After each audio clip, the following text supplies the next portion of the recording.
बिस्मिल्लाहिर्रहमानिर्रहीम अस्सलामुअलैकुम रहमतुल्लाह। पाकिस्तान के अंदर हालात इतने ख़राब हो गए हैं कि एजाज़ुल हक जैसा आदमी जो कि इतना सीनियर सियासतदान है, सीनियर आदमी है और पूरे मुल्क की हालात को समझने वाला और हर चीज़ के ऊपर उसकी गहरी नज़र है, उसने ये तक बात कर दी है कि मुल्क डिफ़ॉल्ट की तरफ जा रहा है, मुल्क डिफ़ॉल्ट हो सकता है, अब सिर्फ ऐलान होना बाकी है अमली तौर पर, प्रैक्टिकली। प्रैक्टिकली मुल्क डिफ़ॉल्ट हो चुका है। इतनी बुरी हालत, इतनी बुरी बदतरीन मईशत की तबाही जो की है इस हुकूमत ने आके, शहबाज शरीफ ने आके या शरीफ ख़ानदान ने आके, पहले ये जरदारी ख़ानदान करता रहा, फिर उसके बाद शरीफ ख़ानदान ने कर दिया, इमरान ख़ान ने आ जाके इस मुल्क को ठीक किया, इसकी इकॉनमी को ठीक किया, मुल्क को सही डायरेक्शन में डाला। लेकिन इन लोगों ने क्या किया? इन लोगों ने आके मुल्क को तबाह कर दिया। ये जो साजिश हुई थी इमरान खान के ख़िलाफ़, वो असल में जड़ थी। वहाँ से बुराई शुरू हुई, वहाँ से मसला पैदा हुआ। देखें, ये बड़ी अहम बात है। इस टाइम आपका मुल्क प्रैक्टिकली डिफ़ॉल्ट कर गया है। प्रैक्टिकली ये एजाज़ुल हक बड़ा एक ज़िम्मेदार आदमी है। एजाज़ुल हक इस बात को समझता है। एजाज़ुल हक की बात के अंदर बड़ा वज़न है।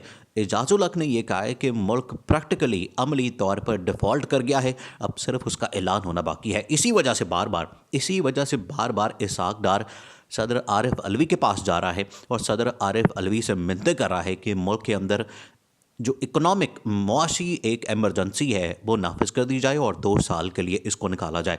लेकिन सदर आरिफ अलवी ने बड़ा दो टोक जवाब दिया इमरान खान का, कि इमरान खान ने इस बात का फ़ैसला कर लिया है कि मुल्क में अब होंगे इंतखाबात, मुल्क के अंदर अब होंगे इलेक्शन। देखिए, अब आपने सूरत हाल समझनी है कि मामला इस टाइम क्या हो गया है। मामला इस टाइम बड़ा ख़तरनाक हो गया है। मुल्क हो गया है डिफ़ॉल्ट, मुल्क चला गया है अमली तौर पर डिफ़ॉल्ट की तरफ। अब इनके पास और कोई ऑप्शन नहीं। नून लीग अपनी भागदौड़ कर रही है। नून लीग अभी भी इसी कोशिश में है, जो शरीफ ख़ानदान है वो अभी भी इसी कोशिश में है कि अपने केसेस माफ़ करवा लिया जाए, एनआरओ ले लिया जाए। इसी वजह से आप देखें कि अब शहबाज शरीफ का बेटा सुलेमान शहबाज वो भी पाकिस्तान पहुंच गया। उसके केसेस अदालत में लग गए हैं, उसको भी रिलीफ मिलना है, उसको भी माफ़िया मिलनी है। अब ऐसी सूरत हाल में जनरल आसिम मुनीर के ऊपर सबसे भारी जिम्मेदारी आती है। और सऊदी अरब, देखें पीछे सऊदी अरब बैठा हुआ है। सऊदी अरब ने जिस तरीके से पाकिस्तान का साथ देने का ऐलान किया है, पाकिस्तान को सपोर्ट करने का ऐलान किया है। देखें, अभी जो पिछले दिनों मुलाकात हुई है जिसके अंदर सऊदी अरब और चीनी सदर शी जिनपिंग इकट्ठे थे सऊदी शाही महल के अंदर, देखें ये तारीख़ी एक दौरा किया है चीनी सदर ने सऊदी अरब का। ये बड़ा तारीख़ी दौरा, और इस दौरे के दौरान, इस दौरे के दरमियान जहाँ पर बहुत सारे मामलात जो इंटरनेशनल सारी की सारी सियासत है, मामलात हैं, वो डिस्कस हुए। वहीं पर जो पाकिस्तान की पोजीशन है इस पूरे ख़ित्ते में और दुनिया में वो भी डिस्कस हुई।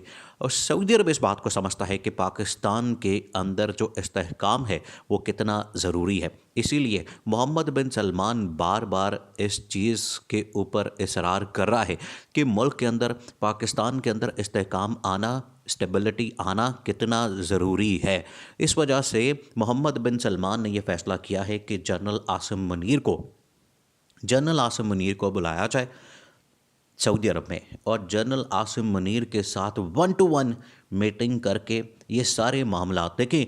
सऊदी अरब ने क्या किया, अपने वज़ीर ख़जाना के ज़रिए उन्होंने पैसे के मुँह खोल दिए। उन्होंने कहा आपने जितने पैसे लेने हैं ले लें, आपको जितने डॉलर्स चाहिए, आपको जितना पैसा चाहिए ले लें, हमसे आपने तेल लेना है वो भी ले लें, सब कुछ ले लें, लेकिन मुल्क के अंदर आपकी जो पॉलिटिकल स्टेबिलिटी है वो तो लेकर आएँ। ये सबसे अहम सवाल है, सबसे अहम मसला है कि मुल्क के अंदर स्टेबिलिटी कैसे आनी? इंतखाबात से। मुल्क के अंदर जितनी देर तक इंतखाबात या इलेक्शन नहीं होंगे उतनी देर तक स्टेबिलिटी नहीं आ सकती।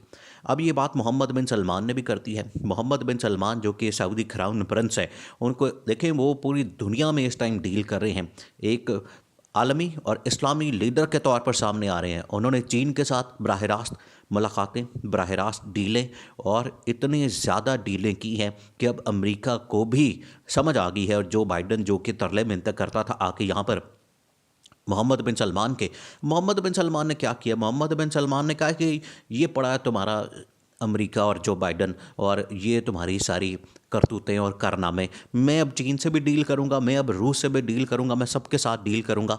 अब मेरी मर्जी है मैं किसके साथ डील करूं। अब मोहम्मद बिन सलमान ने कहा कि मैं अपने मुल्क की सोचूंगा, मैं अपने मुल्क के मफाद की सोचूंगा, मैंने सऊदी अरब का सोचना है। मैंने नहीं सोचना कि अमेरिका मुझे क्या कहता है, अमेरिका मुझे क्या डिक्टेशन देता है, अमेरिका मुझे कोई डिक्टेशन ना दे। ये सऊदी अरब का मोहम्मद बिन सलमान का बड़ा क्लियर पैगाम था जो बाइडन को। और अब देखे अमली तौर पर सामने आ गया ना सारा, कि जो बाइडन को जो पैगाम मिला था, जो बाइडन को जो पैगाम दिया गया अमली तौर पर अब उसका सामने आ गया कि मोहम्मद बिन सलमान ने चीन के साथ बराह रास्त मुलाकातें डीलें शुरू कर दी हैं। उसके बाद जो अगला स्टेप है वो है रूस का, कि रूस के साथ भी मोहम्मद बिन सलमान ने इसी तरह से डील करना है। अब अमेरिका की किसी ने बात नहीं सुननी। लेकिन ये अमेरिका का अब दौर आस्ता आस्ता ख़त्म हो रहा है, अब दुनिया बदल रही है। इसी तरह से पाकिस्तान के हालात हैं, पाकिस्तान के हालात को बदलना इस टाइम इंतहाई ज़रूरी हो गया, क्योंकि पाकिस्तान के अंदर ये जो महीना है इस टाइम दिसंबर का, ये आखिरी महीना है। इसी महीने में ये डू और डाई सिचुएशन बन गई है पाकिस्तान के लिए। पाकिस्तान इतनी ख़तरनाक सूरत हाल में चला गया, इतने बड़े क्राइसिस में जा सकता है पाकिस्तान, इस टाइम बहुत बड़े क्राइसिस में जा सकता है। अगर इस टाइम इस क्राइसिस से ना निकाला गया पाकिस्तान को, और पाकिस्तान के अंदर इलेक्शन का ना ऐलान किया गया, तो मुल्क एक बहुत बड़े क्राइसिस में चला जाएगा, मुल्क डिफ़ॉल्ट में चला जाएगा और 30 से 40 साल पीछे मुल्क चला जाएगा, जिसे वापस लाना कम अज़ कम अगले 30 से 40 साल लग जाएंगे। इस वजह से मोहम्मद बिन सलमान भी अपनी ऑफ़र कर रहे हैं, वो भी कह रहे हैं कि मुल्क को ठीक किया जाए। इसी वजह से कप्तान इमरान खान को भी और जनरल आसिम मुनीर को भी दौरे की दावत दी जा रही है, जो कि आने वाले हफ्तों में होगी। वो इसी मकसद के लिए है। आगे चीन का दौरा भी हो सकता है, लेकिन जनरल आसिम मुनीर ने आते साथ ही जो दौरे करने हैं वो 2-3 मुल्कों के हो सकते हैं, जिसमें एक सऊदी अरब का है और एक चीन का है, या फिर अफ़गानिस्तान का हो सकता है। लेकिन अफ़गानिस्तान का मामला अब लगता है कि जो हिना रबानी खर को भेजा गया वहाँ पर, उसे कंट्रोल कर लिया गया है। अब फ़ॉरेन ऑफिस को जो फ़ॉरेन मिनिस्टर है या जो फ़ॉरेन अफेयर्स की स्टेट मिनिस्टर है हिना रबानी खर, उसको ये टास्क दे दिया। इसका मतलब है कि जनरल आसिम मुनीर अब दूसरे मामलात को देखेंगे, या वो सऊदी अरब का सबसे पहले टूर होगा या फिर चीन का टूर होगा। तो ये तो बड़ा क्लियर है। लेकिन ये जो इस टाइम मामलात चल रहे हैं, इसमें सऊदी अरब ने बड़ा क्लियरली कह दिया है कि मुल्क आपका डिफ़ॉल्ट की तरफ चला गया। ये ना हो कि आपका मुल्क 30 से 40 साल पीछे चला जाए। इससे बेहतर है कि मुल्क के अंदर स्टेबिलिटी पैदा की जाए, मुल्क के अंदर इस्तेहकाम पैदा किया जाए, मुल्क के अंदर बेहतरी लाई जाए, और जो इमरान खान की सबसे बड़ी डिमांड है इलेक्शन की, वो करवा दिया जाए। उसमें मसला क्या है इस टाइम? देखिए, हर पार्टी चाहती है इस टाइम मुल्क के अंदर इलेक्शन हो, हर पार्टी इस टाइम तंग है, हर पार्टी को मसला है, अवाम में जाना उनके लिए महाल हो गया है। तो इस टाइम इलेक्शन ही वाहिद हल है, इलेक्शन ही वाहिद सलूशन है। उसको जितना डिले किया जाएगा उतना मुल्क का नुकसान होगा। लेकिन अगर जल्दी करवा दिए जाते हैं तो सबका फ़ायदा है। उसमें चीन भी अब बड़ा कंसर्न है, उसको भी तशवीश है, और इसी तरह से सऊदी अरब को भी। और जनरल आसिम मुनीर को डायरेक्ट पैगामात भेजे गए हैं, डायरेक्ट उनको बता दिया गया है कि आपने इसका सलूशन कैसे निकालना है, और इमरान खान की जो सबसे बड़ी डिमांड है इलेक्शन की, वो किस तरह से पूरी करनी है।